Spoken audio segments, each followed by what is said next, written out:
কদর যেন মিস না হয়। 21, 23, 25, 27, 29 নাকি খালি 27? আপনারা কি খালি 27?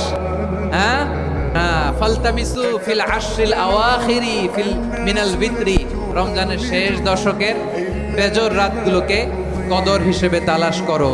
আল্লাহর হাবিব সাল্লাল্লাহু আলাইহি ওয়াসাল্লাম শেষ 10 দিন টানা ইবাদত করছেন, টানা ইবাদত। ইদা জাআল আশরু আহিয়াল লাইলা আইকাদা আহলা ওয়া জাদ্দা ওয়া শাদ্দাল মিজার। সারা রাত জেগে ইবাদতের নজির নবীজির নাই, শুধু রমজানের শেষ দশক ছাড়া। সুবহানাল্লাহ বলেন। নিজেও ঘুমাতেন না, ফাতেমা রাদিয়াল্লাহু তাআলা আনহু, আলী রাদিয়াল্লাহু তাআলা আনহু কাউকে ঘুমাতে দিতেন না, সবাইকে জাগিয়ে তুলতেন। আমরা সারা রাত জেগে ইবাদত করব, রাজি আছেন তো? 1000 মাসে হয় 83 বছর 4 মাস।